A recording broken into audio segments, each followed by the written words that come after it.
अस्सलाम वालेकुम क्लास। आज जो हमारे पास लेक्चर है वो लिसनिंग की इम्पोर्टेंस क्या है हमारे पास। इसकी आज इम्पोर्टेंस हम पढ़ेंगे कि इसकी इम्पोर्टेंस में हमारे पास लिसनिंग क्या काम करता है।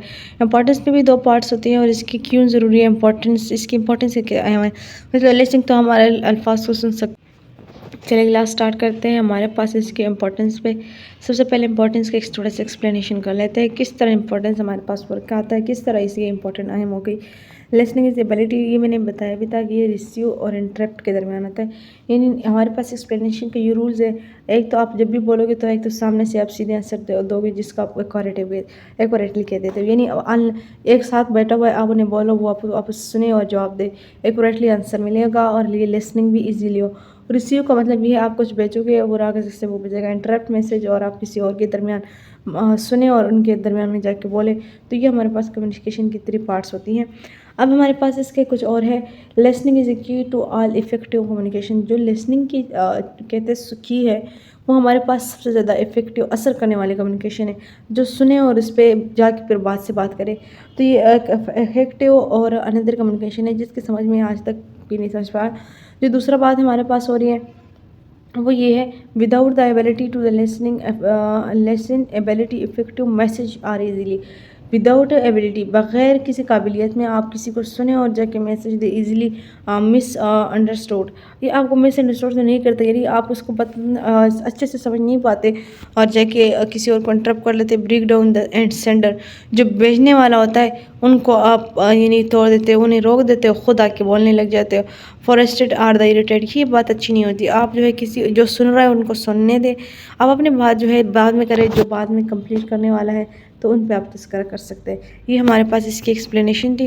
और इसके बाद हमारे पास आती है listening is not same hearing. कहने का मकसद ये है कि जो सुनने का अमल होता है वो सेम नहीं होता दूसरे सुनने वाले को। कैसे?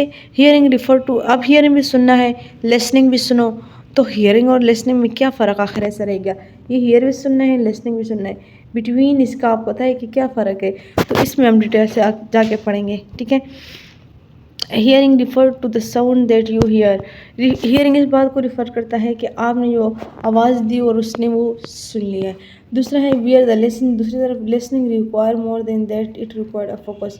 लिसनिंग का जो तरीका है उन्हें कहना क्या है, हमारे पास जो मैंने उसे बताया है, वो उसने सुना है, वो उस पर फोकस भी करेगा, यकीन भी करेगा, तो ये हमारे पास लिसनिंग हो जाती है। अब इसका नेक्स्ट है listening is a means paying attention is not only to story.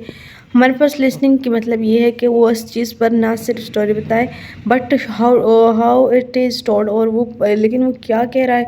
The use of a language wise, अपने लैंग्वेज वाइज में बताएं। And how the other person uses her body, और दूसरे जो पर्सन है आप उन्हें इस्तेमाल करें और बताएं। Verbal and non verbal. Class हमारे पास जो वर्बल का पार्ट इस्तेमाल है इस पर मैंने कल लेक्चर्स लिया हुआ है, जो आप उन पे देखोगे तो आपको ईजिली तौर पर ही समझ आ जाएगा। क्योंकि वर्बल और नॉन वर्बल का जो फ़ायदा है वो ये है कि आपको वर्बल के फाइनेशन में ये पता चलेगा कि वर्बल हम कैसे इस्तेमाल करते हैं और कैसे इसको यूज़ करते हैं नॉन वर्बल में। Okay class, I hope you understand my lectures and covering. ये हमारे पास इसके कुछ पार्ट्स है और जो इसके बाद लेक्चर आएंगे वो उन्हीं की है। आप उन्हें डेली ले और इस पर काम करें। ओके क्लास, अल्लाह मान, I hope you understand. I kindly share fellow and friends.